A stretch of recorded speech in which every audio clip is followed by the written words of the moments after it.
All right, let's get these new LED side marker lights in. The first thing you're going to want to do is jack the car up and remove the rear wheel so that you can get to the screws that hold on the side trim.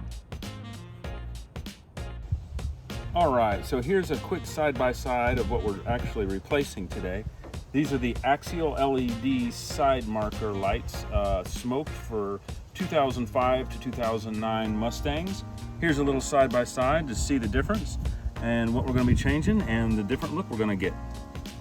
All right, after you get these screws out, all you're going to do is give it a little pull and this whole part's going to come out because it's held in with clips right along this seam. So when I give it a little tug, you see it start to come out. There it goes.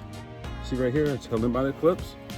I'm going to pull out just enough you can see the back of your side marker light. Right here is a little clip. This is a little tension clip holding this light in. We're going to reach in and give it a little push. There we go. And now your whole assembly, there's a better look at the clip. You're going to push it in like this. See how it's springy? And that's going to allow this whole part to come out the front. All right, after you have the assembly out, this has a little clip holding this pigtail and wiring in. You can see right here, you're going to push in right there. Use the tip of your finger. And as you do, it's going to allow this to slide right off of there. There we go. Just like that. All right, after you have your entire housing out, you still have the little bulb and socket in here. So what you're going to do is give it a little twist. Might be a little tough because it's been in there a while. Boop, there it goes. And what you're going to want to do is take out this old bulb by giving it a little pull, because you're going to reuse this socket and it's going to draw the power by plugging it in with a blade style connector. All right, now we're ready to connect the new housing and put it back in by putting this blade type connector into the old housing. Just push it in and you'll feel it snap in.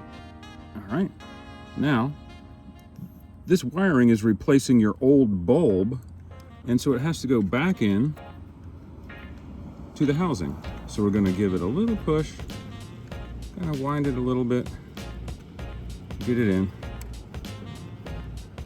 Might have to work with it a little. There we go. And what we're going to do is put this back in just like the bulb was still in it. Turn it this way. And give it a little spin. After that, it's snugged in there. You're going to reconnect it back to your old wiring. Just match it up. Plug it in. Make sure it's connected good. There we go. And now we're going to push the housing right back into the bumper cover. You got a little tab here. We're going to put that in first into the slot. And we're going to snap in this little tensioner right there. Hear it click. There we go. Now we're going to put the bumper cover back on and we'll be done. All right, now that we've got everything back in level and secured, you can see these tabs. This is what holds your bumper cover back on. Super simple. Just kind of line them up, give it a little push, and you'll feel them kind of fall into place. There we go. Make sure they're all in and secure. Then we're going to go back and we're going to add your two securing screws back in where they go. And we know where those go because they're right where we left them. One. Get that started with a hand, and we'll do the other one, which goes in here. We'll get those tightened up and we'll be right back to show you what it looks like finished. And one final step, I don't know how you'd forget this, but then you put your wheel back on. And here's what they look like during the day compared to the old ones. It's a lot better.